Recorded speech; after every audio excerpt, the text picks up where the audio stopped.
Here on November 4th, 2025. And yes, that's right. It's a Tuesday night, and we are here with the great coach himself, Ronnie Shields.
The Boxing Source proudly presents Real Boxing with legendary fight trainer Ronnie Shields. That is right. We are here with the great coach himself, Coach Ronnie Shields, here for tonight, man. We got a co-host that will be coming on a little bit later. Brother Joe will be on here a little bit later, so we'll be able to catch up with him in a few minutes or so. But now here live with the coach, and how you doing out here, man? I'm doing great, man. Busy, but working, getting ready for the fights this weekend. So, you know, grinding. Yeah, no doubt, man. So I see you there, doing the work. Of course, we talked about your very busy schedule that you have here for this month. Starting off with what's going down on Friday there with Otto Wallin, Otto All In Wallin. They're in Atlantic City, and then on November 8th, the next day, you're gonna be in Fort Worth, Texas, with two of your fighters there with Joshua Edwards there and with David Stevens. So it's already, a packed weekend. And, you already had like something there for November 1st this past weekend as well. So Yes. how was all of that? Oh, it was great, man. My kid won unanimous 8 round decision. So, our very first fight together, and he came through like a champ. So, everything was good. So now we're looking forward to this weekend. Yep, no doubt, no doubt. As I mentioned, they're a very big event for Fort Worth, Texas. They're coming up for November 8th, and you got the Atlantic City show on November 7th, and then at least a little bit of a gap there, but you're going to be going over to Saudi Arabia, so that's going to be a big chore right there with Vito Mielnicki Jr. So you got that's coming up as well there. So definitely looking forward to that. Now, before we get to this thing here with our first segment, there, like I had something as far as like a question from like a fan and stuff like that wasn't able to get in these past couple of shows, and they asked, does the Mayweather style midwork that includes long combo sequences and parries and counters serve a purpose in development of skill, or is it strictly a performance type thing reserved for those with the highest skill? No, it's a little bit of both. It's a little bit of both. Those with skills definitely can run off 10, 12 punches like that. You see it every now and then. You don't see it a whole lot, but very few guys can really do it. But but it's good for cardio also. Yeah, no, yeah, and then sometimes they see if you kind of like run the drills as far as like a set type of drill, like for mid work and things like that. Is it like scripted, or is it more of like reflex based there when you do that? No, it's more reflexes. Like everybody can't do it. Like I say, you could do it like when you're in there with the coach on the pads. Hmm. That's easier to do. But when you see it with somebody actually doing it in a ring, which you rarely see. You see it on the outside a lot, but Hmm. everybody, just ripping punches like that. But you rarely see it inside of a ring because it depends on the opponent. Sometimes the opponent may start firing back, Yeah. so that may stop you from doing it. Mm-hmm. Some guys may start it, but then the opponent comes up with a big shot and lands it, and so that's going to stop you from doing it. So, but it's very few guys can rip off 15, 20 punches the way they do it in training. Yeah, sometimes you kind of get comfortable with those type of sequences and things like that. And there are times when trainers or those holding the mitts will try to mix it up as far as like having them hit the pads, but then also like throwing while they're having holding the pads up and stuff like that.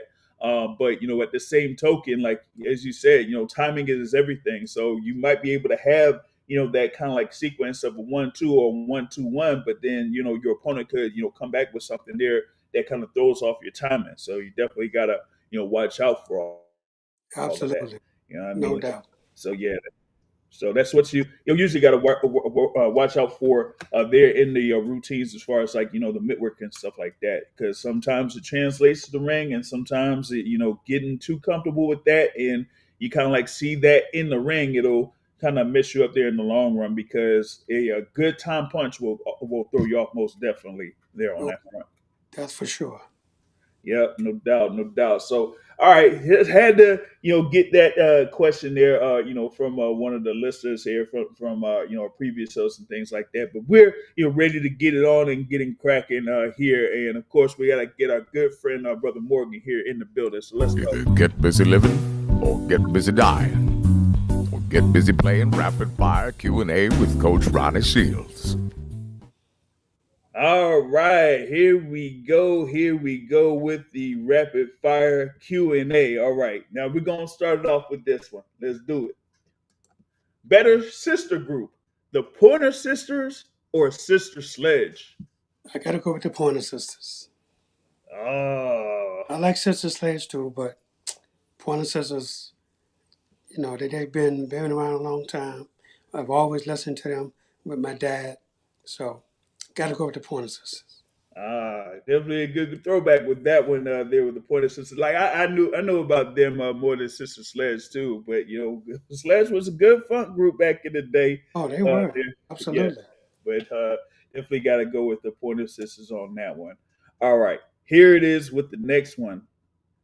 Better 80s cartoon, The Transformers or G.I. Joe? GI Joe all the way.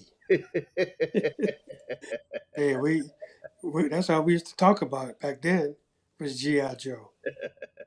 Oh man, yeah. I mean, you had, those are, good. They have some good cartoon series and things like that.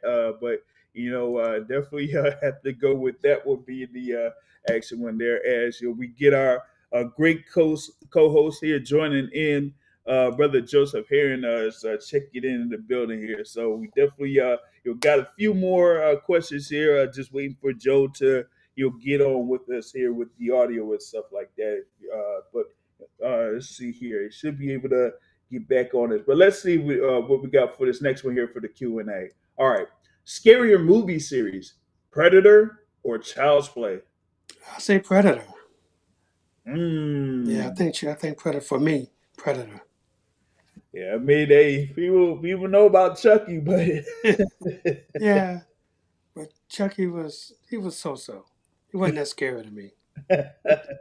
I think it was more about him having the what is like as they say the dark humor or something like that Yeah, with it. So no doubt. Now, that's can you guys hear me? Yeah, yep. Now we can hear you, Joe. I can barely hear you guys. really. Yeah. Yeah. Would you get a free toaster with this studio, James? No. No.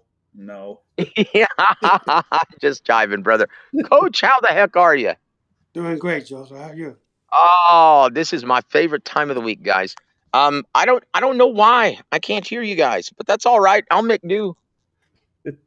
We'll see what we could do as far as like the adjustments on that. We're in the middle of the thing with the rapid fire Q&A, and we got this next one here coming up for the coach. All right, better NCAA basketball team, UNLV in 1991 or Michigan in 1993?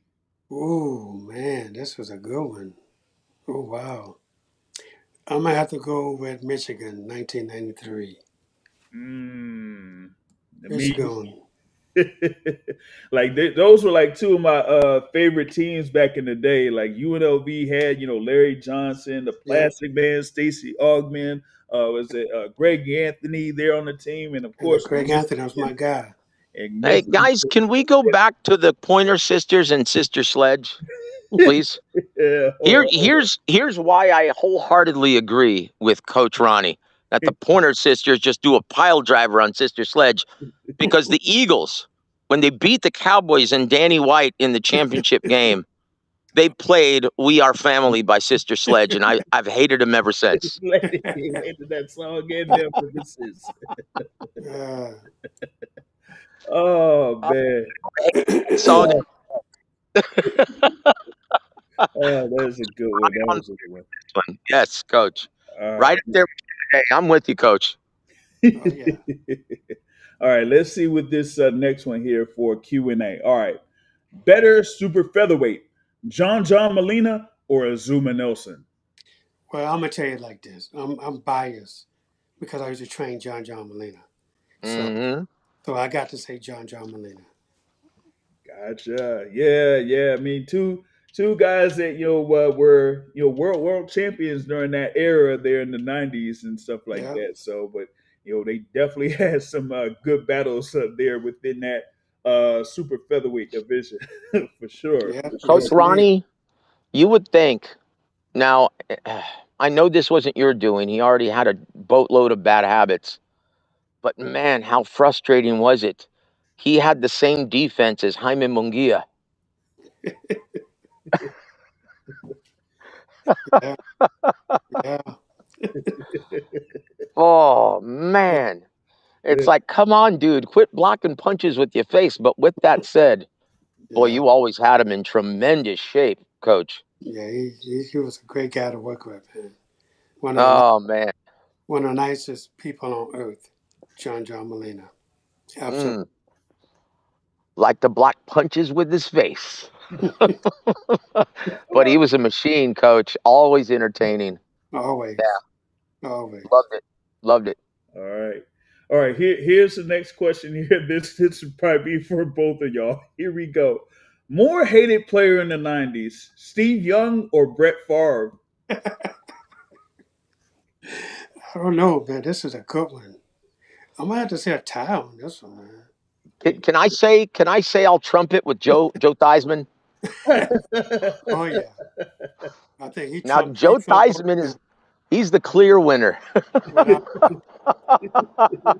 without a doubt, Joe Theismann. Oh man, yeah, I tell you, yeah, in the '90s with the those Cowboys teams in the '90s, he had those rivalries with the 49ers and the Packers, and Yeah. he had Oh, those. wait a minute. I didn't see that. You said 90s. Oh, Yep. shoot. Yeah. Yeah. You know what? I'll give it to Brett Favre. I couldn't stand Brett Favre. Brett Favre is something special. Yeah, whatever. Him and the Packers, man. You know what, Pat? That guy Brett Favre, that is a football player. Yeah, you know what? You know what, dude? But you have to give him credit for going to the Vikings Yeah. and, doing as well as he did against or with the Vikings. Brett Mhm. Favre. Yeah, he really proved his mettle against them. But most people don't know this. He started his career with the Atlanta Falcons. Yeah. Yep. I hated him Yep. back then. I never Like, did. honestly, his best stint on TV was in Something About Mary. That's it. That's it. Oh man. Oh Yeah. goodness. Let's see. All right. Where we got here for the next question? All right, here we are. Band with Mo Funk, Zap or Daz Band? Oh, Oh, damn. Zap. I like Zap better. More bounce to the ounce, baby. Yeah, buddy. Woo! Woo! Yes, Man, you know what? indeed. It's funny. I just played that song on Saturday night. Really? Yes, I DJ'd, man, and I did Zap, and yeah, woo! More bounce to the ounce. That was my skater When you went to the roller skating rink, everyone loved to skate to more bounce to the ounce. Oh yeah, for Yep. sure, for sure. All right. Oh, good times, man. All right. Now here we go with this last one. All right. This one, I think this one is going to be a tough one. Let's see. All right, here we go. Sade or the field? What? Oh come on, man, that's not even a question. Sade all day long. Wait. What was the second one? The field. It says Sade or the field. Just keep the everyone. question. Everyone else. Is that what you mean? Yes, yes. Oh, All jeez. day. Well, yeah, I'm not going to disagree with the coach on There this you go. episode, man. There you go. No, he's got it. He's got it. He's got our support today and this weekend, especially. Big weekend here coming up. Yep. That's right. Oh man, yeah. Like you were talking about, man. Big fights there for Otto Wallin there in the heavyweight division, and you got, of course, Joshua Edwards there with another fight this year. As he said, trying to get as many fights in as possible here for 2025 with Joshua Edwards in big matchup there for David Stevens there against Derek Fulgham. Joseph, you were talking about how much is on the line with that particular fight. Oh, that's coming up in Fact or Fiction, guys. Yep. Oh, yeah. Like, honestly, this, for all intents and purposes, and I know Coach isn't going to remind his brother David Stevens of this, but this is a fish or cut bait fight. This is going to determine his future with Golden Boy Promotions. Oh, Because Darius Fulgham, as well as David, they're coming off of losses from Beck the Bully on 2 fights they could have easily and should have won. Yeah. Like, I actually thought David Stevens outpointed him. I thought it was a terrible decision. Yeah, it was close. No, he won. No, I thought he won. I did. I thought he. But it was a close competitive fight, one of the best fights of the year. Yeah, absolutely. But this is a fight, guys, that's going to determine their future, respectively, with Golden Boy Promotions. Whoever wins this fight is going to get a big fight next year. And that's the reality of this, because the 168-pound division is wide open. Expect Terrence Crawford to dump all of his titles. Yeah. Yep. We'll see. So there it is, guys. Tune in. High stakes on November 8th in Fort Worth, Texas at the Dickies Arena. Tune in, guys. You don't want to miss this one. This is going to be amazing. And our beloved Coach Ronnie is going to be in 2 big fights. Obviously, all eyes are focused on Joshua Edwards, the next great American heavyweight champion. Coach, how's Josh Edwards looking? And is he peaking going into this fight again? Yes, absolutely. He's looking really great. He feels good. He's ready to go, man. As well as David Stevens. We know Darius very well. We sparred with him before. We fought on a lot of the same cards, being with Golden Boy, and they knew one day they was going to have to fight. And when the fight came up, they both, no hesitation, accepted the fight. So, but everything is good, man. He's in shape. He's ready to go. We know it's going to be a tough fight with Darius, but we feel we're the better fighter, and the fans are going to be the true winners of this fight. Absolutely, guys. 3 letters: WAR. And guys, this is my prediction. This is going to steal the show on November 8th. I know everyone's looking forward to Virgil versus Erickson Lubin, the Hammer. Something tells me that Erickson Lubin is not going to go toe-to-toe and go to war because he's playing right into the strengths of Virgil Ortiz. I think he's going to box and try to get Virgil Ortiz to come off and set traps for him. Maybe I'm wrong. I don't think I am. But the real war, guys, is going to be on the undercard. It's going to be David Stevens. And correct me if I'm wrong, this just got cranked up and promoted to co-main event, right, Coach? Yeah, it did. Absolutely. And there it is, guys. David Stevens versus Darius Fulgham. Don't miss this one, guys. Yep. Don't just wait for the main event. Check in early to see Joshua Edwards. and to see what's going to prove to be a fight of the year candidate when all is said and done. David Stevens versus Darius Fulgham, guys. This is going to be an absolute war. No doubt. Yep, yep. And shout out to those that are listening live here or watching on YouTube and Rumble, and shout out to our guy Adam here in the building. Says salute, good to see my guy Ronnie there in the building. And I don't know if this was for the the hated thing. I thought you were talking about Deion Sanders. No, no, not no. No, we love Deion Sanders. I don't know what you're talking about. We love Deion. But He yeah, used to be an enemy before he went with the good guys. you're right. Exactly, exactly. So yeah, Is that my brother Montequia? Is that your former fighter, Coach Ronnie? That's him. Yep. Love me some Montequia Lopez, man. God bless you, my friend.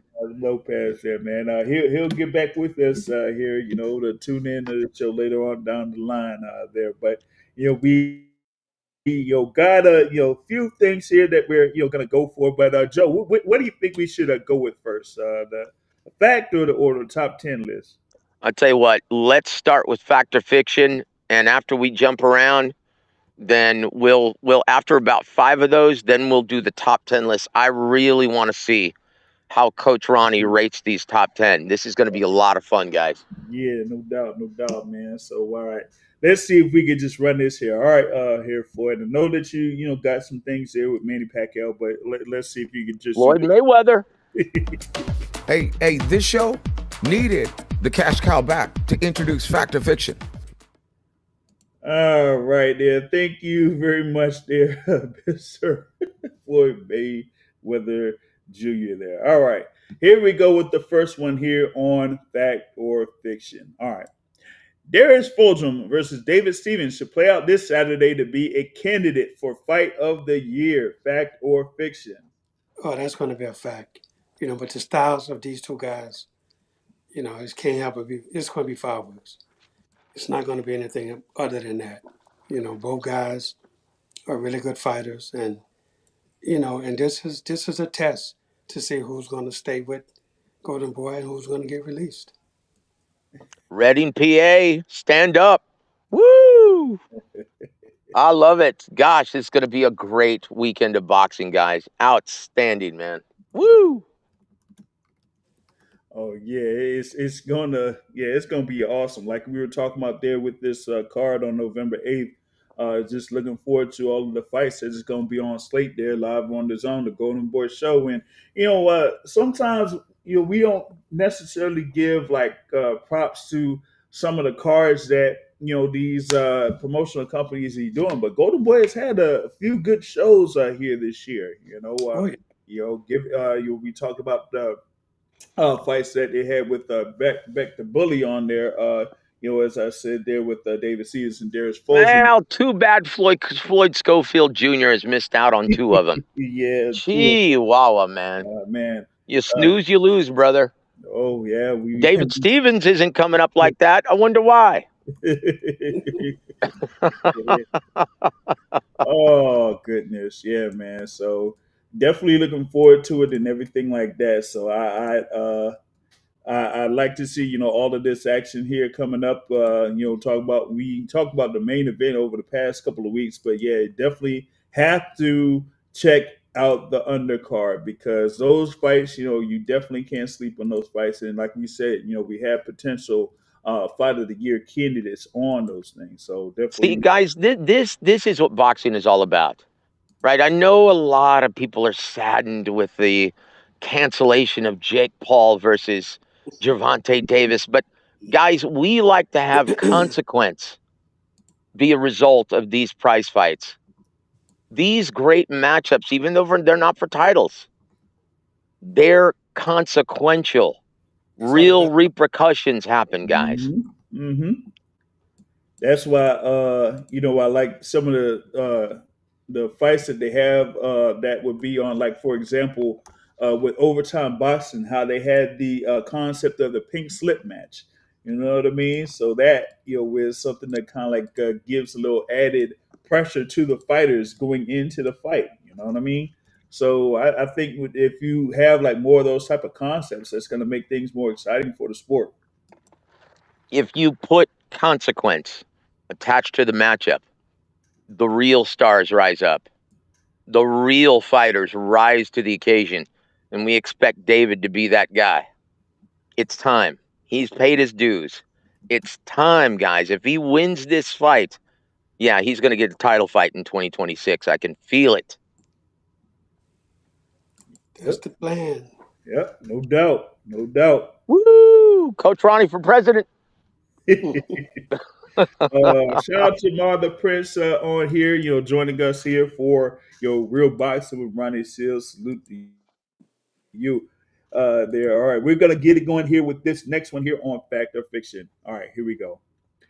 Tank Davis missing out on $40 million is a hard lesson for all fighters that quote we reap what we sow unquote. Fact or fiction? Yeah, that's a fact, man. The crazy thing about it is, if everything is true, because he haven't been proven guilty of anything, but just to be in a situation that he's in right now, you know, it, it's, of course, it's got to be proven in a court of law before, before everybody start jumping on him.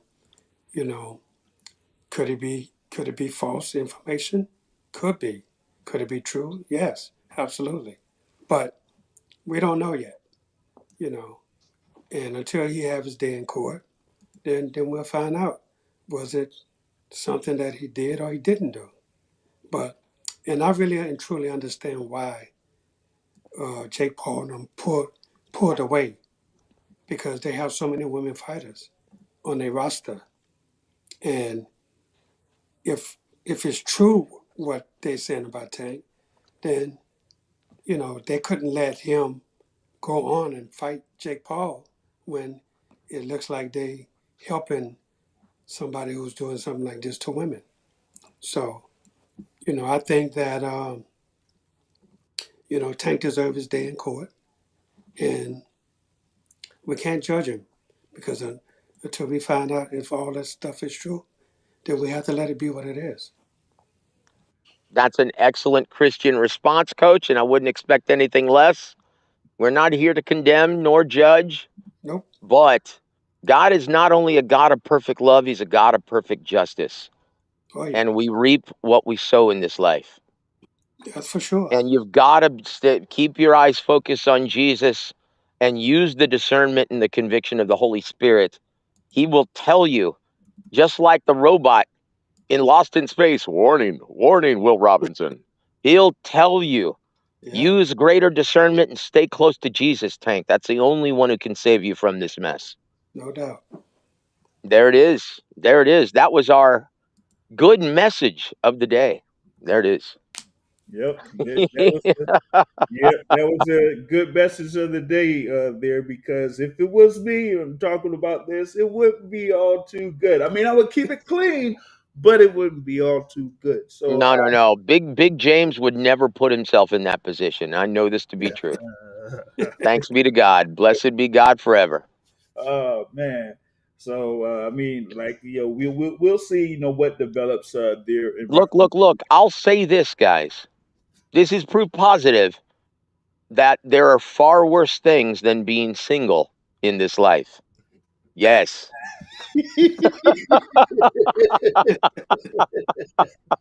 That's for sure. Especially these days. I tell you what, Coach Ronnie, the angel that you married and had that spiritual union with, they don't make them like that anymore, Coach. You tell Miss Shields we said so. She's an angel, brother. For sure. You know, Oh man, yep. Hey, I mean that's why I'm kind of like doing it. What's the song? The single life. Hey, man, like I said, there are far worse things than being single these days. Let me tell you. that's the truth. Oh These women have the Jezebel spirit in them. Miss Shields knows that. She points them out. Yep. man. Oh man! All right, let's see. Here we go. We got number 3 on deck. All right, here it is for number 3. No one, and the coach means no one, wants to see Resendiz versus Berlanga.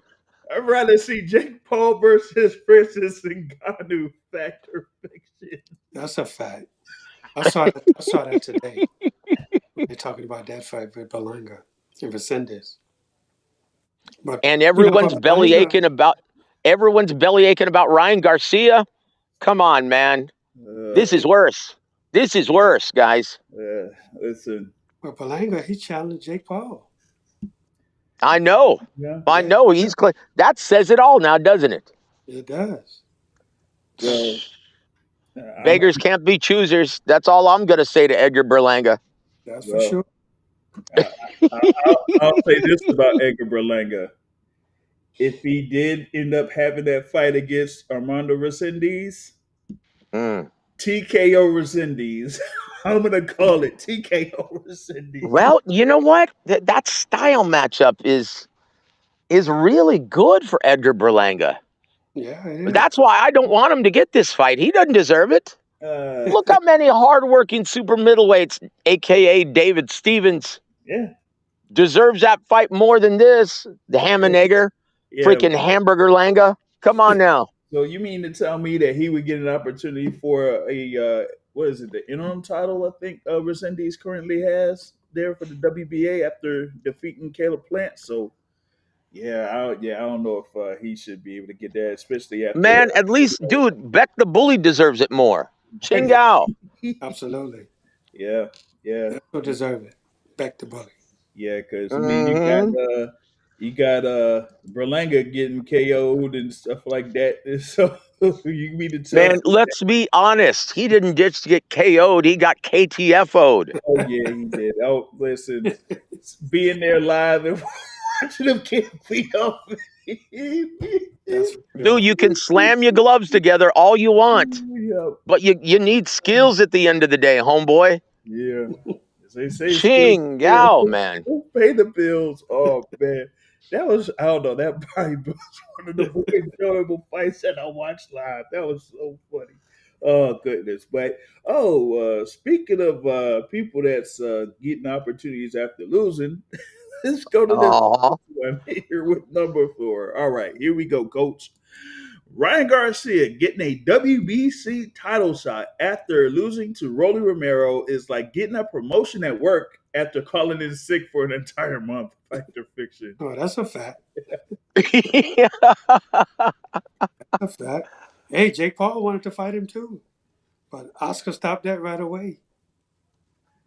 Yeah, Well, He look, told the truth is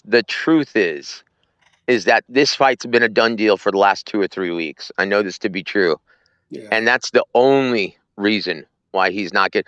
Like Oscar, and you know this as a promoter, how much does your percentage increase if you allow your fighter to compete on another fighter's promotional ticket? Oh, like 40%. Exactly.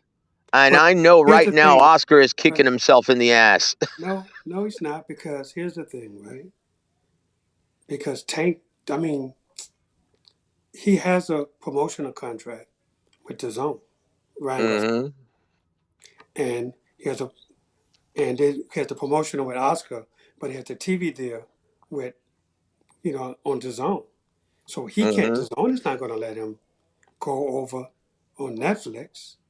They're not going to do that. That There's is no true. way. That's no way that's going to happen. That is true.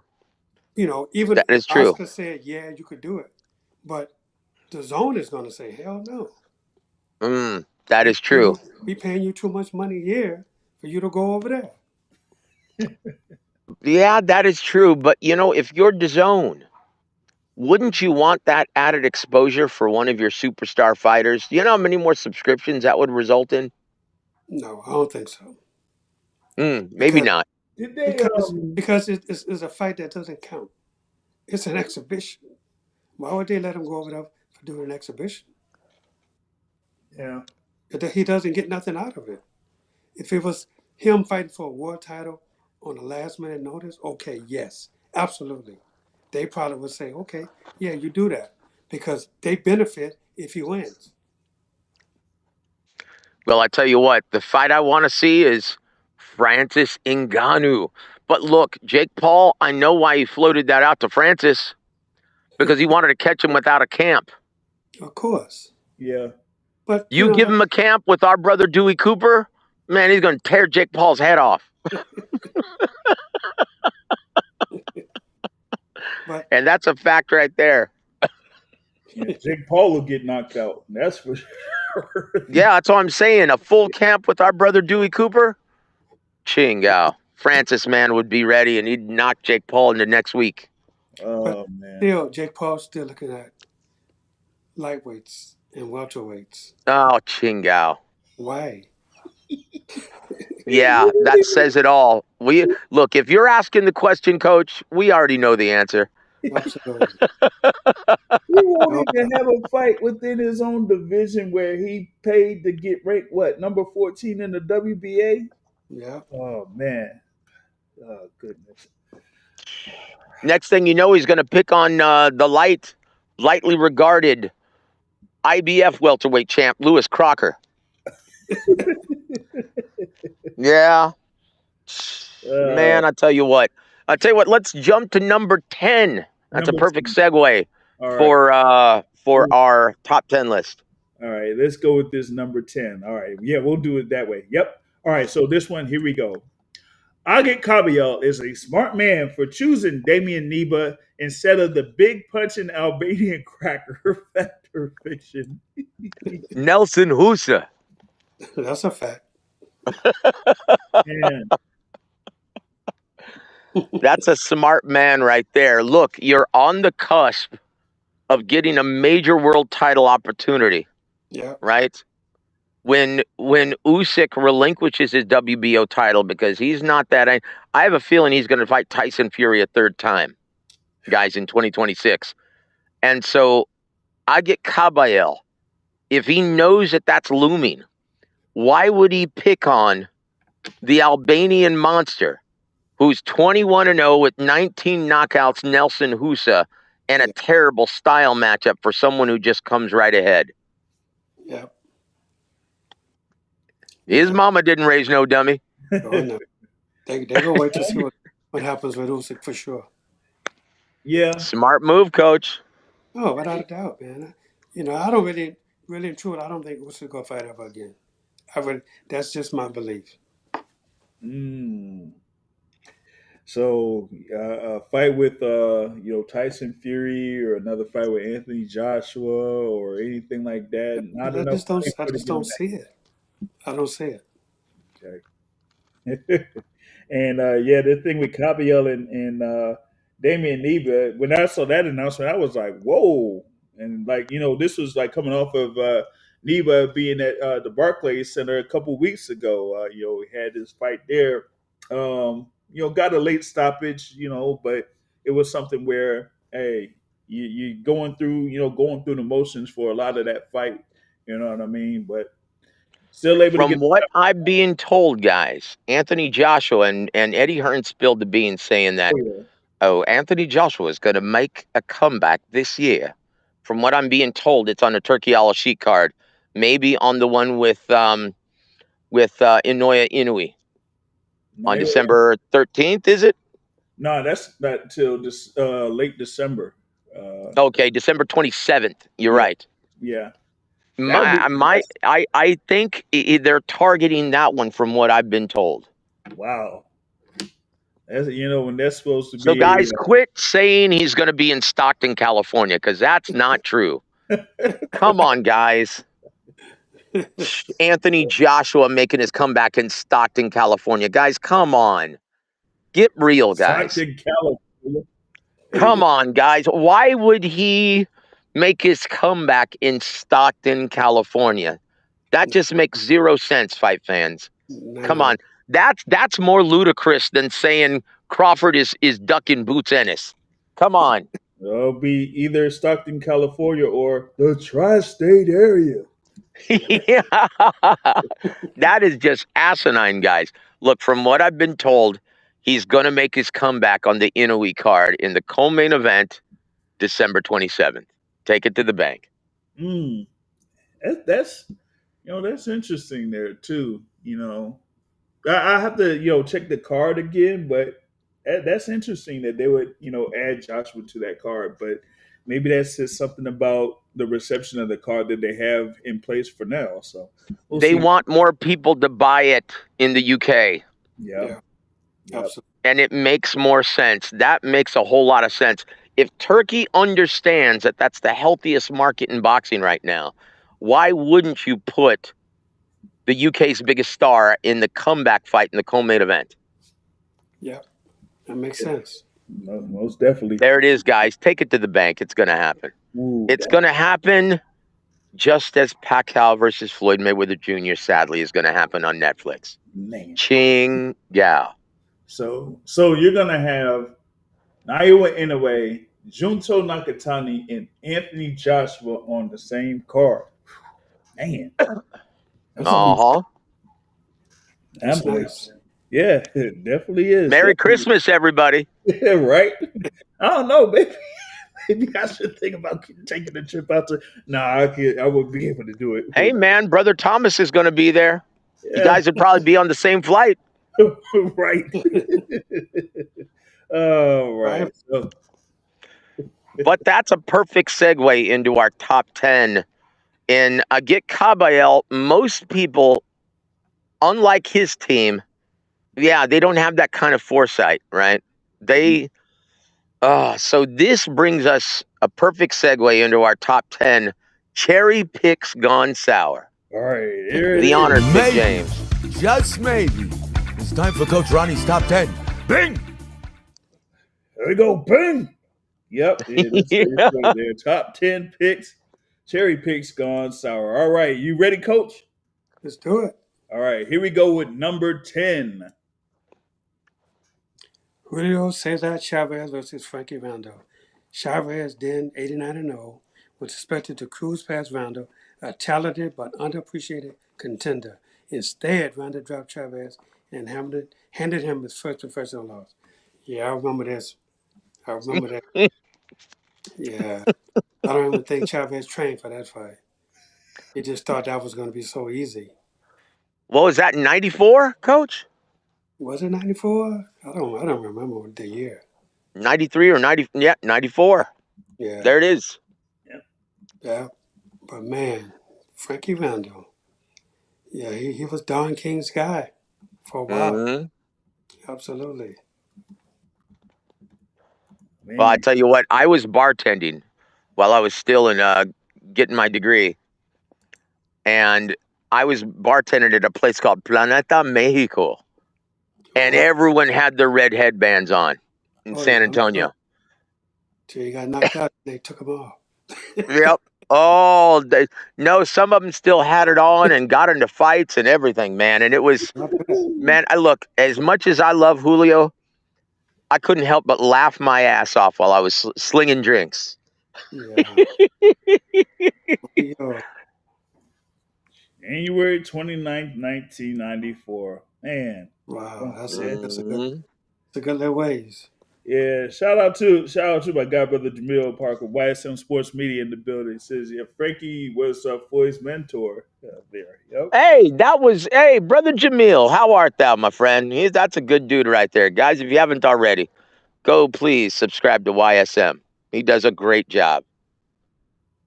Yep, most definitely, man. He's been like one of the hardest working people on YouTube there. Pretty much like has what does I say, about 5 or 6 videos a day or something like that, man. Brother Jamil, doing a great job, brother. Keep up the great work, my friend. Man. Well, yeah, Frankie was able to get that win that Pernell Whitaker didn't get. So yeah, that's for sure. Man, goodness gracious.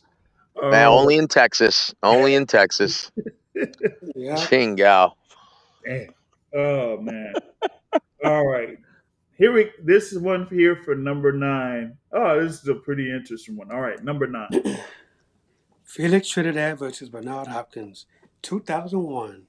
Trinidad, riding a wave of knockout victories, was heavily favored to conquer the middleweight division, but Hopkins masterfully dissected him over 12 rounds, exposing flaws no one had, had dared test, and unified the titles with surgical brilliance. Oh, yeah, absolutely. Mm. You know, they didn't know much of, well, they probably knew about Bernard, but they didn't think Bernard was as good as he was. And, Mm-hmm. you know, and I've heard other people say that about Bernard, but when they got in with him, he was just so good. You know, he was so good at everything. And, you know, the thing about Bernard was, you know, when he did that stint in prison, you know, that made him better. And I think that made him focus more on everything Yep. about his career, you know, and you could see it. And it's, you know, Trinidad, them, they didn't see that. You know, they just thought he was going to run through Bernard. And man, Bernard, he was just so good all the way through A the end. surgeon.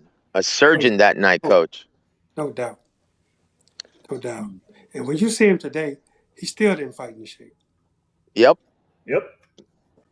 I tell you what, Tank Davis, give a phone call to Bernard. You need to talk to him, brother. No Get your doubt. life in order. Come on now.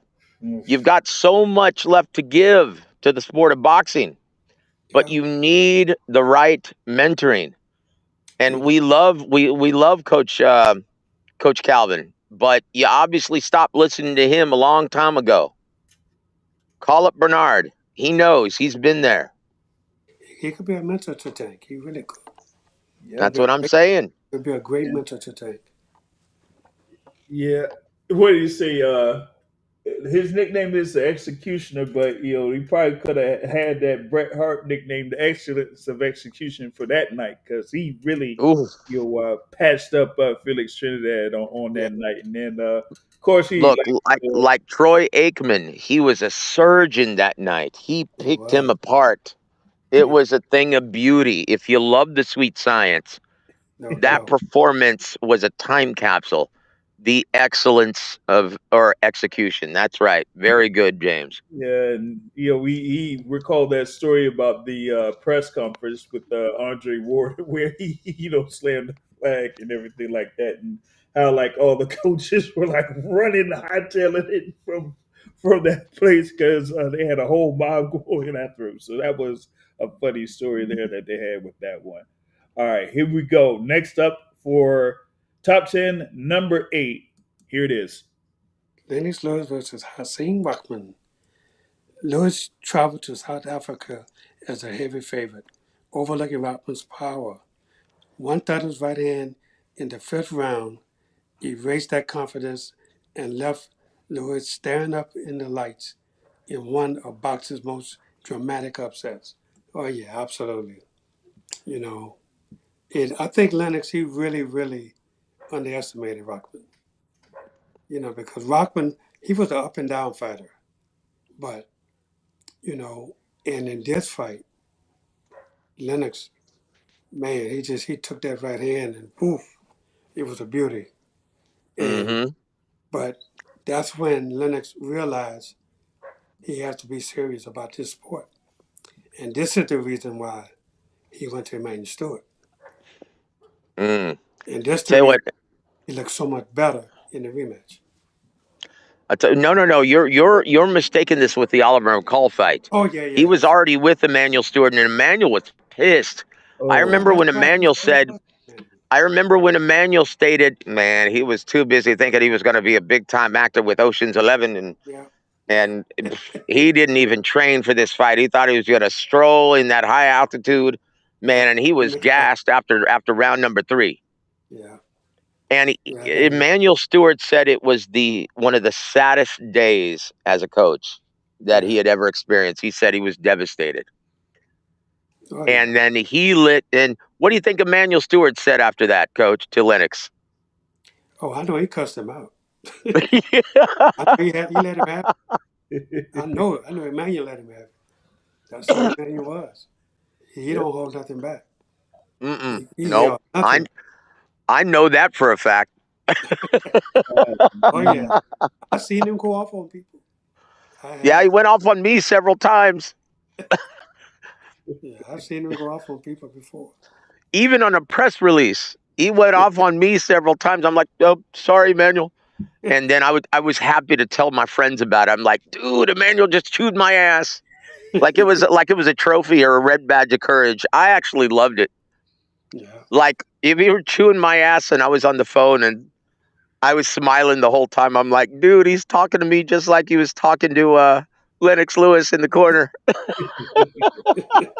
Man, yeah, because you wouldn't expect Lennox Lewis to kind of like get caught like that because it was like he had what not like quite like his hands down, but he was like backed up and he was like trying to do keep away, and then he still got If caught. you notice, look back at that fight, guys. If you notice, he catches Lennox Lewis with a big overhand right, and Lennox smiles at him. Yeah. So Ronnie, um, let that be a lesson to all you young heavyweights. Don't smile back when you get hurt, No. because that's a big sign that says, yeah, I felt that hurt. Absolutely. He's, Absolutely. why would you smile back at him? Oh, Yep. And what did Rockman think? Oh, you hurt. I'm gonna go right after you. And he And did. then seconds later, boom, he lands another one, and it's all over. Yep. But didn't they do the rematch though, right? Not right away because No. Rockman was trying to get someone else, Yeah. and Lennox took him to court, and that was Emmanuel's idea. Yeah. Yeah. man. And Lennox or Emmanuel was the one he was telling me, like, yeah, you know what? We need to get that one back. Oh yeah. Don't let him get away. We're going to take him to court and force the rematch I because we remember have a that. rematch clause. Yeah. And you know what? We need that one back or else it's not going to look good. Yeah. But he looked better the second fight. He did. Ooh, Yeah. that He was was a ready. devastating knockout, coach. He was ready the second fight. Woo, that But two-piece down the middle was a thing of got beauty. his body. Man. Yep. Yeah. But I tell you what, guys, once again, the theme is think. Think before you sign the contract, guys, because these, like, you need to take all these guys seriously at the world-class level. These guys are no joke, Yeah. especially the heavyweights. And I commend everyone's criticizing Agit Kabayel for picking the quote-unquote low-hanging fruit. But if you've got a title opportunity looming in the distance, possibly next year, don't do it. Stay away from the big Albanian cracker. That's right. That guy can punch. They have to, this is a business. And to get to that world title, it's a business. And Hmm if you're right there and don't have to fight them tough ass guys to get there, then you better take it and do your business. Guys, truer words were never spoken. Word. Word. Yeah, man. Big ups once again, brother YSM here. Checking in with us and all that type of stuff there. So, thanks for everyone that's listening and tuning in with the coach. All right, let's see here. We got this next one here for cherry picks gone wrong. Number 7.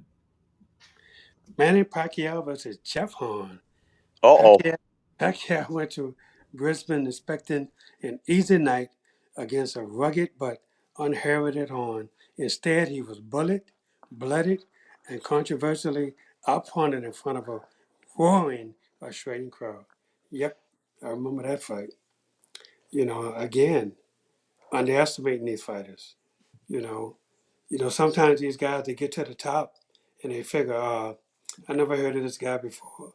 That's that's taking. They gonna pay me a lot of money, so we gonna take this fight, and we gonna have train, and that's what they do. Then all of a sudden, it's a big opportunity. I understand. It's a big opportunity for the opponent. It's a huge opportunity. So for them, they're gonna be at their best. And if you're not thinking, hey, I've seen them fight, and they take it easy on you, take it easy training, and don't put out, then all of a sudden they find out, oh shit, I should have worked for this Can't take anyone lightly at this level, guys. man. I'm trying to tell you. These guys are for a reason. Sometimes it just takes something like this to get a guy up. You know, this guy could have maybe fought anybody and lost, but his attitude got up when it was Manny Pacquiao. Yep. That's the thing, though. When you're the cream of the crop, right? When you're that guy, you've got a target on your back, and your opponent is going to train like he's never trained before. Yep. He's going to pull a Clubber Lang on your ass. Oh yeah. It's like that hunger, that desire. You can't underestimate these guys. Not at Not this level. You can't do it. not at all. Don't work that way. Especially if you're Manny Pacquiao after that long, grueling flight, and he didn't go there a month before to get his body adjusted to the time difference. He thought he could just breeze past that dude. Yep. Doesn't work like that, Manny. Well, he knows it now. Well, I tell you what, he better train for this version of Floyd. He Yeah. better not think, oh, this is an old guy. I'm gonna get him. I'm gonna get him this time. Well, There you you better go too. train. You better train. Because Floyd doesn't play Manny's no either. spring chicken. No, he's no spring chicken either, but he looked pretty good against Mario Barrios. But then again, it's Mario Barrios. Yeah. But I like what I saw. I like the footwork. But hey, you better train for all 12 rounds this time. You better train because Floyd Mayweather is going to be taking this seriously. He's not going to be training like he's competing against Gotti or whatever his name is. Yeah. He's going to train for this. He's gonna be training like it's a 15 rounder. That's right. Guys, Floyd doesn't play. He's a dog. You guys forget that. Yep. Floyd's a dog, man. And he knows it's his reputation. It's his for legacy. Guys, look, maybe I'm weird, but I actually like this fight a lot better than Jake Paul versus anyone. I don't care how old they are. I like it. This is two guys who care about their legacy, which is a lot more than I can say for a lot of young prize fighters these days that just look at the business end of things. Now, of course, Manny and Floyd are all about business, but obviously they care about their legacy, guys, Yep. That's no doubt. and expect it to show on that night. Whatever this night is made on Netflix, this is going to be far better than Jake Paul versus anybody. And maybe I'm weird, but I actually like it. Man, if that fight ends up being like one of the best fights of the year, man, I don't know what to kind of like make of it. I don't know if it goes to them and their work ethic and what they are able to do at that point of their lives, or the overall say the boxing by that time. So we'll see. So you know what, man? I hope Floyd and Manny show these kids, hey, man, it's okay to care about your legacy. It's okay. This is what you do. You work hard. You work hard. You don't engage in any funny business outside of the ring, and you prove your mettle. You prove, because once again, guys, these are forever. That win-loss on your box rec, that is forever. And if you lose to someone like Floyd again, Manny, that's forever. Yeah. Yep. You know what? And maybe I'm weird. I love this. This is great. And this is a lot better than Jake Paul versus anybody. I'm on board, guys. Woo woo. He won't be able to blame his shoulder this time around. Oh, sign it up, guys. All right, let's go forward here with number 6 on the list. Here it is. Deontay Wilder versus Tyson Fury 2018. Many Oh, boy. believe Fury was too heavy, too inactive, too far gone. Wilder was supposed to knock him out early and move on. Instead, Fury rose from the dead in round 12 and boxed his way to a draw that ignited his career and humbled the champion. Yeah, that was a good fight. But everybody was picking Deontay on this one. They thought they had right hand. Deontay had was going to be too much for Fury. But Fury came in shape. He was ready, and it was a good fight. Oh man, like Deontay was hot at the time. Fury, Mhm. Fury was like, "Oh, you really think that this is going to be an easy lick? Oh, I'm going to show you." And he pretty much Mm, trained like no other for that particular fight. And He did. He for a did. majority of the fight, he basically was schooling Wilder. It was just the mistake there in the ninth. Well, it kind of started before the ninth round, and because you seen that Wilder and kind of seen it where Fury would duck down a lot. So mhm. Wilder saw that in corner there, and they saw that. So he just went in and just punched down to that level, and so that's what led to the knockdown in the ninth round. And then everyone knew Well, look, that this finished. is what I don't understand, right? In the final round, that's when he knocked him down with that right hand, left hook combination, right? Yeah, yeah, Right. Okay, well, Mark Breland, and Ronnie knows this. Mark Breland was like, look for his tell. He resets when he rubs his nose. Look for that and then throw your straight right hand, left hook, follow it up. Right. Mark Breland told him that. Yeah. So why would you axe Mark Breland in the very next fight? You dummy. It's like, dude, Mark Breland saw that in real time. How many guys are going to see that in real time? Hey, his tell is when he rubs his nose. He's resetting. As soon as you see that, throw that right hand left hook. Yeah. And he did it and almost won, guys. Yeah. It was a miracle that he got up from that shot. It sure was. And Mark Breland saw that. So Deontay, why would you can Mark Breland? Yeah. I guess Wow. he thought that he could do better. Once again, guys, we reap what we sow. Yeah. No doubt. Yep.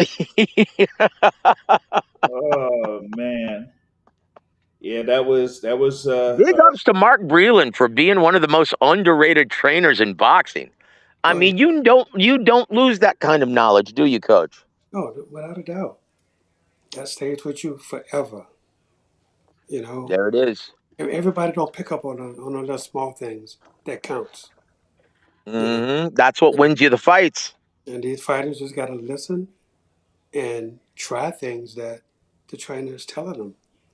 Once they do that and they see it, you know, oh wow, yeah, we're telling you this is what you have to do. It And takes it's amazing. humility and ears to listen. That's it, guys. But Absolutely, these guys have been through it. Guys like Coach Ronnie, guys like Mark Breland, they know they've been through it all, guys. Listen. If you're smart and you're humble, listen. These guys will take you to the promised land. no doubt. smart, humble, and disciplined. That'll take you a far, far, far distance right there. Dude, and that was a great call. It almost, gosh, without that knockdown, Tyson Fury wins Yep. Yep, easily. easily. Yep, Yep. yep. He was ahead. So Mark Breland gave you that draw, son. That's all I'm going to say. Right. Right. Chihuahua, dude. Bunch of ingrates. But you know, there's always people inside of a camp that thinks that they know more than you, Oh, and Chingao. they figure, hey, if I can get him out of there, then you know, I can take over, or I can get Ugh. somebody in who I can control. Yeah, You know, we all see how that worked out. oh yeah, but that's the way it happens. Bro. It happens, like, and I've seen it over and over and over again. You know, Yeah, so let's talk about very, very shortly, very quickly, right? And that is a perfect segue into the news, right? Canelo Alvarez is being reported that he has sacked Eddie Reynoso. You coach, good or bad idea at this point of his career? I think it's a bad idea if that's true. 'Cause I haven't heard it, but if it's true, look. Here's the thing, right? I think they could be together forever because he's his manager also. So, so he might have sacked him as a trainer, but probably not as a manager. So he only have maybe 1 or 2 fights left. So he wants to try something different. And with the career that he's had, you know, I think Eddie Vinosa said, you know what? Yeah, I agree with you. You should do something different and, fight 1 or 2 more times and get out. Look, I know they're more than trainer and manager. Of They're, course. they're friends. They've been around a long time with Yeah. each other. So, they have a bond that can't be broken. They can talk to each other, you know, and but Reynosa's not going anywhere as far as anything else. I'm pretty sure that He's Canelo still his manager. He's trusts still the Canelo head of his manager. team. Absolutely, absolutely. He tr- But he trusts him. coach, coach, Canelo is still a prize fighter with people in his ear. Oh, without a doubt. Without Yeah. no. And look, and I understand that, and he understands that. Look, Venosa has been with him for a very long time, from the very beginning. So Yep. he knows everything about him. So, and I'm sure Canada's going to keep him there because there's certain things that somebody else may not see that's coming in Mm. that Venosa knows, and he could just tell him, hey, he does this or he does that, blah blah blah. You know, Canelo's a smart guy, so trust me, Venosa might not be the trainer anymore, but he's going to be the assistant. Hey, coach, how's your Spanish? Ha Woo! Yeah. I'm like, hey, Eddie, man, Woo! so give Coach Ronnie a call. How about it? Hey, how's your Spanish, coach? I know you've been brushing up on it. Can you imagine that? Coach Ronnie with Canelo? Come on, Terrence. Let's get that rematch, baby. Yeah. Come on. Let's get Woo! that'll be good. That'll be good. Bring it. All right. Let's see here. All right. We got number 5. Mike Tyson versus Buster Douglas. 1990. The ultimate symbol of complacency, meaning destiny. Tyson, a 42-1 favorite, Oh, fighting on him. Few gave a chance, but Douglas fought with divine purpose that night in Tokyo, outboxing and then stopping the invincible Iron Mike in the 10th. You know what, man? I mean, everybody thought this was going to be a killing. And the way it started off, though, it looked like it was going to be that way because a lot of people didn't think that Buster made the 10 count, but he did. mm-hmm. They replayed it and replayed it and replayed it, and he did beat it. But he acted like he did want to get up at the beginning. He was really acting like this is it. I'm supposed to stay down. But then all of a sudden he got up, and man, did he ever come back? I don't think Mike was in the best shape that he's ever been in. I think he really underestimated Buster Douglas, from what I understand. He was partying for the couple Yep. weeks he was Yeah. in Japan. Oh He yeah. was having a That's good, putting it lightly, coach. yeah, he was having a good time. But, you know, things happen, and wow, it was unbelievable that Buster got up and then came back and stopped Mike. I mean, wow, that was that surprised everybody in the sport of boxing. Listen, Coach Ronnie, you gotta just go to Japan. Like I just couldn't resist them. Oh Next. man. Next. We're not gonna talk about the concubines. Oh man. Next. Yeah, yeah, Come let's on go for now. it. Come Let's on go now. for it. All right, this is Ching Yao. all right. Number 4. Anthony Joshua versus Andy Ruiz Jr. Oh boy. 2019. Joshua looking to make his U.S. debut spectacular. Selected Ruiz as a last-minute replacement. Soft around the edges, but sharp in hand, speed, and heart. The result was a stunning TKO that flipped the heavyweight division on its head and shattered the myth of invincibility. Yeah, absolutely. I I never talked to Joshua about this, but this was crazy, man. And I think Ruiz really surprised everybody with this fight. Ruiz looked really good from the very beginning, and Mm-hmm. Joshua, you know, he looked like he didn't take it seriously. You know, and Mm. that's what you get. That's what you get in this sport. You get what you put into it. Yeah. Yeah. Once again, I get Kabayel. I salute you and your team for making a good decision and staying away from Nelson Husa. Yeah. That day, I was out there in Manhattan, before the fight, and I went to like some event there over by Pier 40. And before I did that, I had like seen Anthony Joshua like walking down Pier 40. And sometimes, at the time he was doing this stuff as far as like the social media, the Instagram, and all that type of stuff. So he was doing that, and this was like hours before he was supposed to be at Madison Square Garden. And then they said there was like that whole little thing that was going on before the fight. And through the fight, you could see that like Andy Ruiz was, up there in game with him, mainly to me because Andy Ruiz was coming off of a fight a couple months earlier.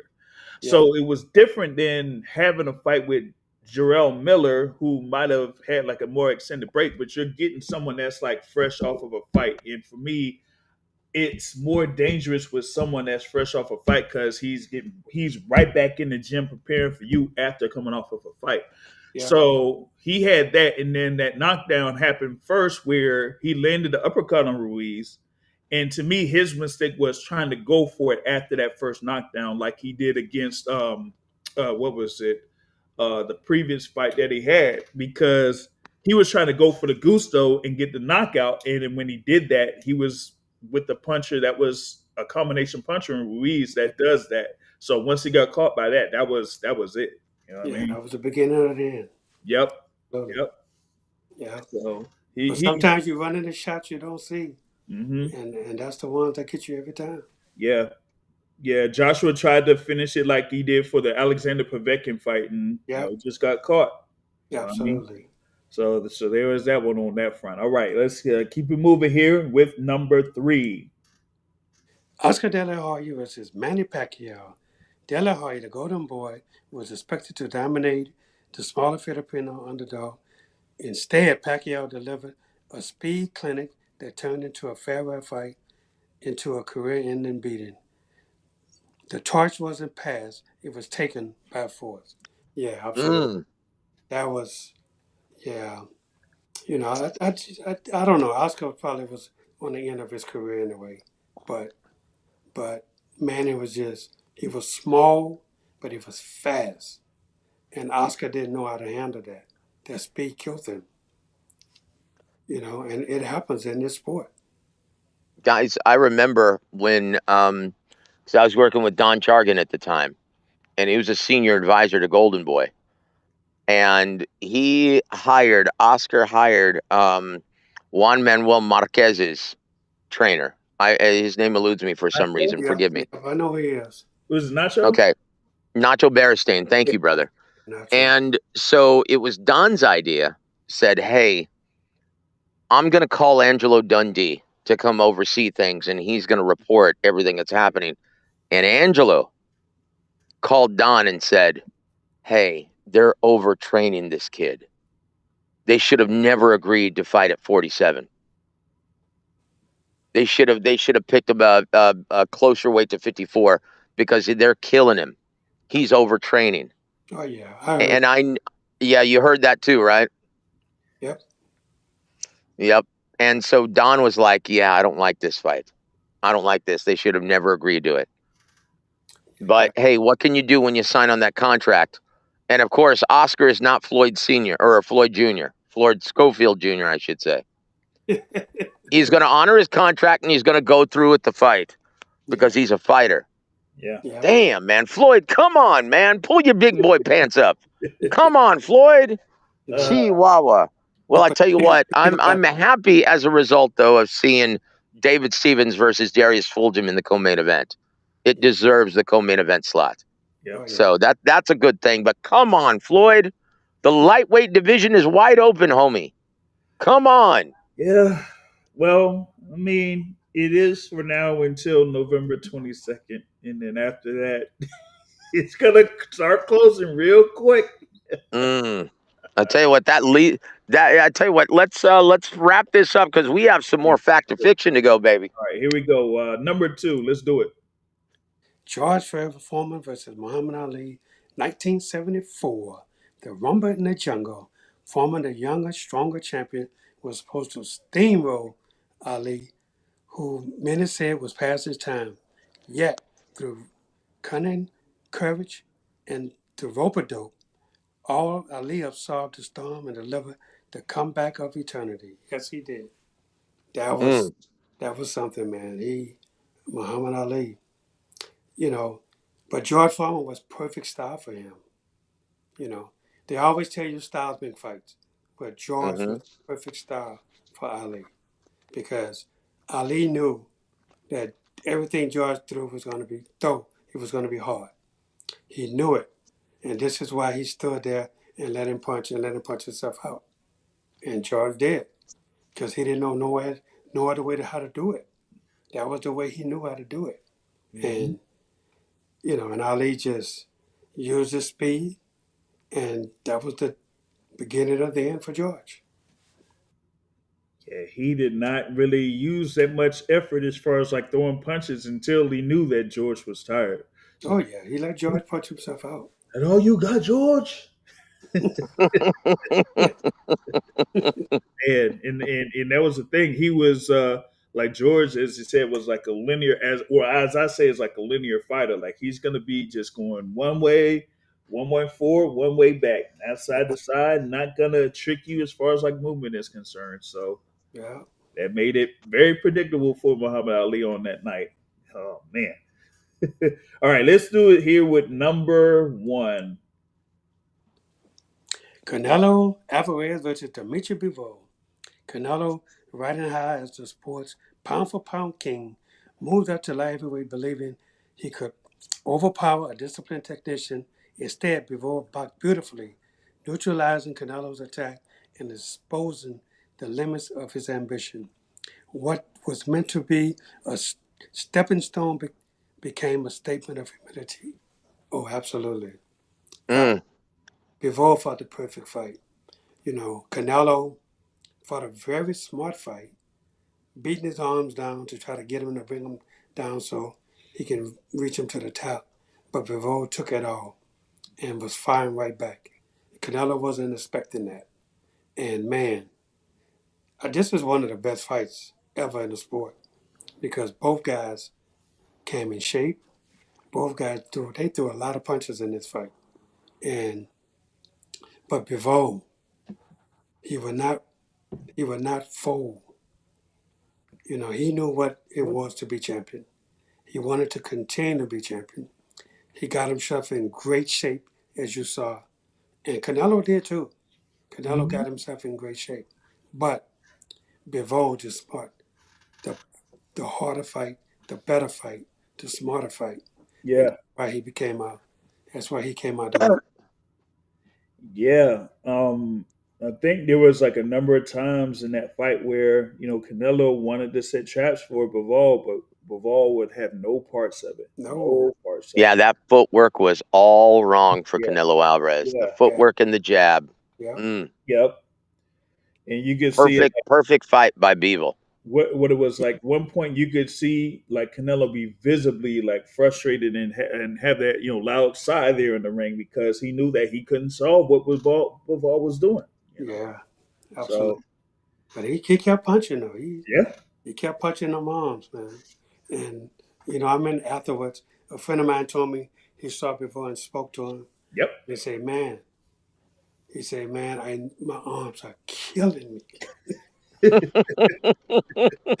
He said Yeah. he couldn't raise his arms for 2 weeks. Yeah. Yeah, yeah. He made a few comments about that after the fight. Like, But yeah, here's the thing though. So many people think that Canelo invented that. No, he didn't. this has been taught forever. Mm-hmm. It's been taught forever. Georgie Benton, he used to do this back when he was fighting, and this is way back. So, Yeah. but Canelo was a very smart guy, and he took that from a lot of different people. But this is how you grow in the sport of boxing. You try things that you see other people doing, and see if it works for you. And it did work for Canelo, but not against Bivol. Yeah. Yep. I mean that's the thing there. You try to punch and land on something, but if you punch and land on the arms, you're taking away the power or the speed away from the arms there when they're throwing the offense. So that's definitely a good strategy there in the ring. It's just that, like Oh you yeah, said, multitude of fighters have been able to use that strategy. I've When they seen guys quit because of that. Yep. If you can't hit him in the face, you can't hit him in the stomach, hit him anywhere. Beat them Yep. all. It doesn't feel good. Not at all. Trust Even with 16-ounce gloves in the gym, me. it doesn't feel downy soft. That's Right. right. Right. Right. So yeah, that is what we had there for the top 10. But we had a few fights that are honorable mentions on here. So we're gonna just go through a few of these fights here and see if they probably would have made the top 10. Here's first one here. How about this one? Vladimir Klitschko versus Corey Sanders back in 2003. And that was okay. Yeah. Corey Sanders was a monster, He was. He was. He was. an avoided left-handed badass. Yeah. Emmanuel Stewart, yeah, man, we want to stay away from that guy. A lot of That people. guy was all wrong for Lennox. Yeah. Yeah. Man. All right. Here's another one. Paul Williams versus Carlos Quintana in 2008. Yeah. Ooh. Paul Williams, both of them, Santana and Williams, were both really, really boogeymen of their division. Tell you what, Carlos Quintana, boy, he opened a lot of eyeballs, not just from him, but Paul Williams' deficiencies. Oh, Yeah. yeah. Yeah. Tell you what, that was a good honorable mention. Yeah. What else is on the list, man? All right, here we go. This one's a little bit of a throwback, so let's do this one. Donald Curry versus Lloyd Hunnigan in 1986. Oh wow, Hunnigan. Oprah. Yeah, Donald Curry, man. I fought Donald in amateurs, and man, Donald, he's so good, and he proved it when he turned professional and was able to become world champion. But Lloyd Hunnigan was also good. He was a really good fighter. Yep. All right, here's another one here that's pretty famous there for what happened in the result. Zab Judah versus Kosa Zoo in 2001. Oh boy. Oh, Zab. Yeah. I worked with Zab for a while, but not for this fight against Kasazu. I mean, Zab was so confident going into that fight. Zab was a hard worker. I don't know if people know that, but Zab was really, really a true talent because he worked really hard, and but Kasazu, man, oh my God, Zab, the early rounds, Zab really did good in the early rounds. Then all of a sudden, he started getting hit with bombs, and man, that one right hand he got hit with, oh my God, he was trying to tell the referee he was okay. Yeah. Jane 80. He couldn't Jane even, 80. yeah, he couldn't even stand up. Oh man, he was, and Yeah. you know what? After that, I know memes weren't a thing back then, No, but but he became a meme. Yeah. Everyone was saying when someone was hurt, then after that, for the next 10 years, he was doing the Zab Judah dance. Yep. Man. But Kasazu, man, he was really good. Stone cold killer, coach. Yes, he was. Yes, he was. Ask Shambe Mitchell. Oh yeah, Shambe. Oh yeah. I could. From your neck of the woods, Big James. Yep, that's right. Yeah. Yep. I know Shambe real well. Y'all talk with him a few times over past few months and stuff like that. So yep. And here's another one here that was like a honorable mention for cherry pick gone wrong. Adrian Broner versus Marcus Maidana. Oh, I was there ringside for that one, man. Oh Yeah, boy. Marcus Madonna, but he could punch. He was a good puncher. You know, it's funny, and I was at the TMB gym. That's where Adrian Broner was working out all week. Yeah, And I was telling Rick Morones, I was saying I don't like this fight for Adrian because Adrian is too flat footed. And he likes to just depend on that shoulder roll, but he has those weird or unorthodox looping shots that come over the top. yeah, I don't like it at all. And I was like, something bad's going to happen. Sure enough, in the first round, I was proven right. yeah, And it stinks, man. I really liked Adrian. I especially liked his trainer. yeah. Why does his name elude me? I'm terrible at names. Getting old sucks, Ronnie. Tell me about it. Man, the dude is he was my friend. Yeah, he was my friend as well. And I from Cincinnati. Yeah, What's his name, Big James? Mike Stafford. Micah Stafford. Mike Stafford. Yeah, Boy, Mike Stafford, you won't meet a better guy in this business. God no, rest his soul. yeah, And he loved Adrian like a son. he did, and Yeah. they did Mike wrong. Yeah. Yep. At the And end. once again, he's a prize fighter, coach. They'll break like Don taught me, man. Before I started doing PR with a lot of fighters, he said, "Joe, just be prepared. These fighters will break your heart given the chance." Yeah. Well, Lou Duva always told me this: fighters come and fighters go. He said, don't stay nowhere where you're not wanted. Hey, truer words were never spoken. God rest your soul, Luduva. Yep. That is sage advice, brother. Oh, without a doubt, man. Yeah, dude. Oh, I tell you what, though, man, I knew it. I knew it. Oh my goodness, Chihuahua! What a night! What a night at the Alamo Dome. Oh yeah. Yeah, that was something. And then it was still like a very very good fight and good enough to where like they could have had a rematch right after, but ended up having the thing where Maidana fought Floyd Mayweather twice. So Yep. Yep, there you yep. go. I'll tell you what, guys. But in my opinion, yeah, that ruined Adrian Broner. That Yeah, Oh fight. yeah. That fight did. yeah. It ruined Adrian Broner. Yeah, he was never the Talk same. about a cherry pick gone wrong. Chingow, guys. Yeah. Oh, He should maybe. have learned from the Victor Ortiz fight. Chingow. Yeah, but he just gave in there, like I said, an episode of being too confident going into the fight there. So there you go. All right. We got, what is it, a few more fact or fictions here, and then we could wrap this up. Let me see here. All right. Let's try to do this here with number 5. All right. Mm, Coach Kenny Ellis is correct when he says Devin Haney's added muscle could hurt him on November 22nd. Fact or fiction?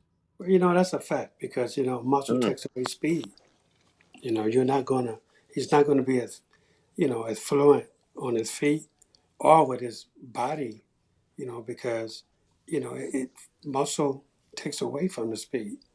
It don't add speed to you, and it don't add power to you. Also, I don't know. People think, "Oh, I get muscular, I'm gonna be stronger." No, you're not. mm. You got to be naturally strong. You could put as much muscle on at yourself as you want to. That's not going to make you stronger. Yeah, just ask Tommy Hearns. Yep. Yeah. He taught me the other day. Tommy, I saw Tommy the other day. Oh, Where did he get that power, Coach Ronnie? Man, look, that's natural power. Power is natural, and Mm-hmm. he knew how his stance. Just look at his stance and how he turned his power. He turned his body into his shots. Mm, And I know guys that turn their power into, turn their body into the shots too, but nothing happens. mm. Power comes naturally. You have to be born with that. You can't make somebody strong. Sorry, Devin. You're going to find out on November 22nd, brother. That's Oh, right. Brian Norman Jr. is not playing. That's right. Woo! not at all. Not at all. So maybe we have to prepare, go over to number 8 here in Fact or Fiction as a follow up. So let's do that one. All right. Team Haney is lobbying to get Kenny Bayless out of retirement to be the third man in the three-quarters fight with Brian Norman Jr. Fact or Fiction. Well, I haven't heard it, so I'm not sure about this. But why would they want Kenny to come out of retirement for this? Because they think Kenny is going to favor them or Because he something? thinks he's going to let him hold, Coach. Yeah. Yeah, he'll turn it into a dancing match instead of an actual boxing match. I guess I don't know, man. Yeah. I don't know. Crazy. Because that's the only aggression Devin Haney's going to show in that fight, reaching out to hold him. Yep. He's going to reach out to slow dance with him. Yeah, we have But to. Brian Norman Jr., he doesn't play. Not at all. Guys, man, he's looking to take your head off. You're going to reach out for him, and he's going to give you a 2-piece down the middle. 2-piece in the biscuit special. There it is for free 99. Free 99. Yeah, mid range is gonna be mid range is gonna be a real problem for Devin Haney there. So he's gonna have to figure out how he's gonna properly use the jab in the distance. Well, you're going to have to turn him constantly. and have Turn him. reset. Yep. You better turn him. Yep. If you don't, if you back straight up like you did against Ryan Garcia, oh, you're in for it. Oh man. And hey, you can't blame that on the steroids, brother. Hey Joe, I see the comment here from Refugio. He says, Victor Conte. "Yep, what is Haney going to do without Victor Conte by his side?" Well, look. I'll say this, guys, and once again, I used to speak to Victor Conte quite a bit, and he was always a good guy. And every time that we spoke, it was always about music and never about the conditioning. Like, because he was a bass player. People forget that. He was a bass player for both Tower of Power as well as Herbie Hancock. And so we always talked about music because I'm a musician as well. And so we got along extremely well. I know he's a very controversial figure, but I'll say this. When my little brother Jacob, my brother in Christ, when he found out that Victor Conte wasn't a believer, he reached out to him and started talking to him about Jesus. Because we found out that he had pancreatic cancer and he was going to go, and this was about a month ago. Yeah. And so let's just pray that he found Jesus before he left us. Yeah. And because look, we can talk about boxing, but Coach, what's the only thing that matters in this life? Life itself. Jesus, just finding Jesus, Oh, guys. Yeah. That's it. That's it. That's all that matters, guys. Everything else is just grits and gravy. But Jesus is all that matters, guys. Find Jesus if you haven't already.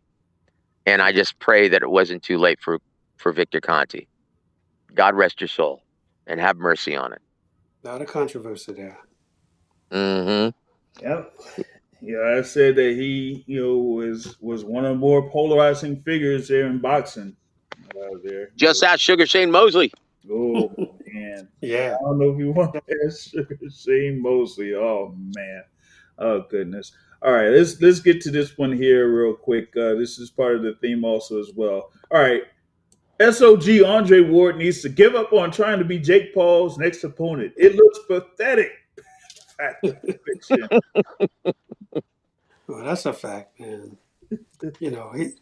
Andre knows that would be easy for him. That would be too easy. Yeah, easy work. Absolutely. Come on, SOG. You know he's not going to pick you, brother. One, you've never been a big ticket seller. Two, you're too big and too good for Jake Paul. Absolutely. Just stop it, brother. Just stop it, man. Yeah. Jake Paul don't want none of that. Nope. Nope. None of Come that. on, SOG.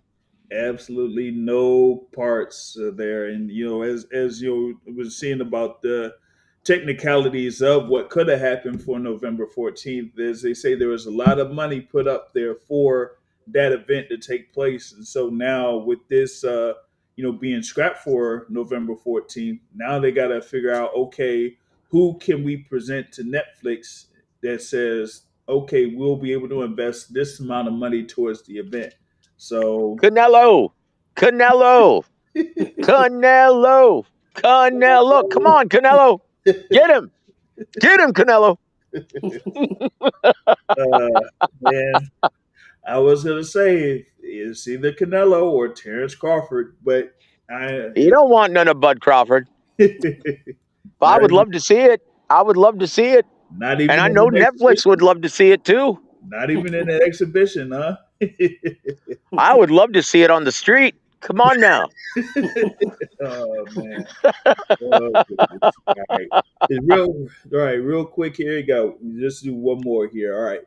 Let's see. Tim Bradley is correct for once when he says For all once. lightweights will avoid Abdullah Mason if he wins on November 22nd. Fact or fiction? I don't know, man. I'm gonna say fiction. Mm, This is a young kid, and I still think they're pushing him too fast. Mm. The kid, he can fight. No ifs, ands, and buts about it. But he's still a young kid, and when you get into these tough fights and you win them, the next one is going to be even tougher, and then the next one Yeah. tougher. So, you know, why? Of course, because of money that they're doing it. But but this is how you ruin these young kids, because once they lose, everything goes away. The confidence, you destroy the confidence, and I've seen it over and over and over in this sport, where Mm. a young kid, they bring these young kids and they put them in too tough, and they lose their confidence, and they're never able to get it back. Yeah, because look, guys, Sam Noakes, do your scouting, guys. Fans, if you're listening, do your scouting. Sam Noakes doesn't play. He reminds me of a lightweight version of Carl Froch. He's tough. He's deceptively athletic, and he's got heavy hands. He doesn't play. Like Abdullah.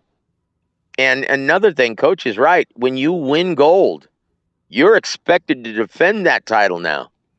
Oh mhm. yeah, Everyone's going to be coming at you.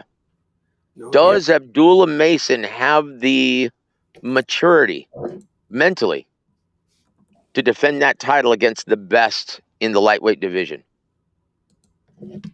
That's tough, man. That's tough to be so young and to be put in that position, because there's no more cherry picking once you get there. Mm. Look what happened to Ryan Garcia after he made that Tank Davis money. Yeah. yeah. Like you're not going to be able to make that kind of money fighting the Bum of the Month Club. Nope. Like, Don't work You're that. expected to fight the best. And what's mhm. his record since that Tank Davis loss? Not good. Yeah, he's Not had, good, guys. you know, well, what I said that recently, he has the two losses, one win, and one no contest. Not good, guys. Yeah. Once again, when you cross that threshold, if you still want to make that money, well, you're not going to fight cream puffs, guys. Yeah. Yeah. And he if he gets this win, I don't know how the WBO does their rules as far as like a vacant title goes, but you got contenders like Albert Bell on there, William Zepeda as a contender, so you would have to think Oh, about Ching Hao, that. man. Williams and Peta is all wrong for Abdullah Mason, Yeah, guys. so Oh, yeah, but and you've got the winner of Raymond Murataya versus Andy Cruz. yep.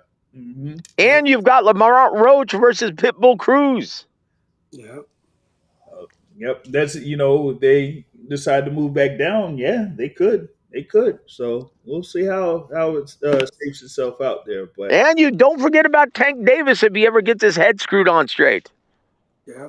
Yeah, right now I'm not all too sure how that's going to Yeah, go. dude, he's got. Well, look, after this humbling experience, don't be surprised if this lights a fire under Tank Davis.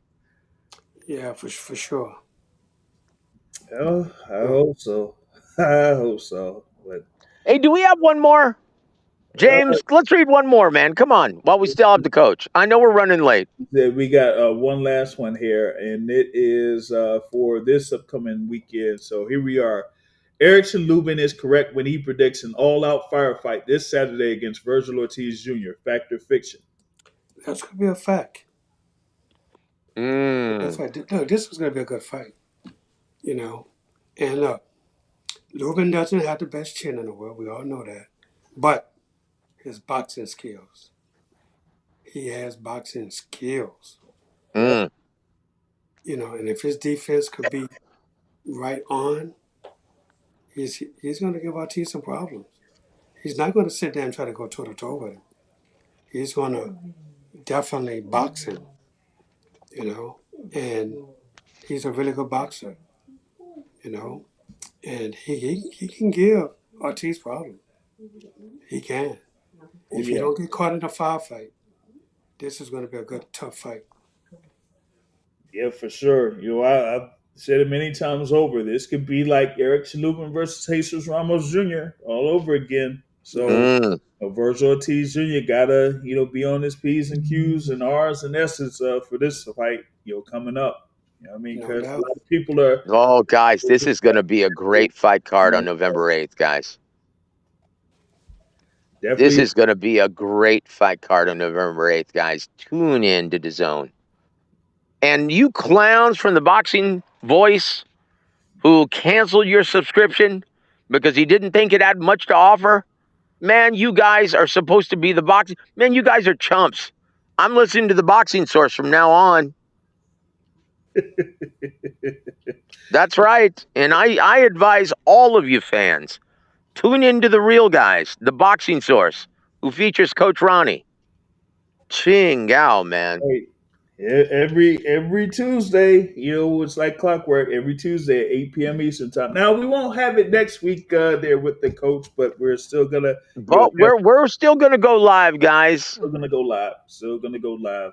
There, of course, with Coach Ronnie having his busy schedule, he gotta, get himself amply prepared for November 22nd after his fights that are here coming up for November 7th and November 8th. And with that being said, he has to get prepared for a flight to catch, and he has to be out there very, very early because Houston Airport or whatever it is. Oh Yeah. goodness, yeah, I know that TSA line is going to be absolutely insane. So we're wrapping it up here, and just giving great homage to the coach here, of course, for being here on Tuesdays here on the Boxing channel. Woo-hoo. Of course, here with our great co-host here, Brother Joseph Herron of War Week Boxing, to join us here with this. And any parting words from you, Coach, as we close it out? Yeah, as always, you can follow on Instagram at official Ronnie Shields. That's right. Follow him on Instagram at official Ronnie Shields. And I am your host, J.R. Bell of the Boxing Source. And this has been Real Boxing with Ronnie Shields. Have a great evening, everybody.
The Boxing Source proudly presents Real Boxing with legendary fight trainer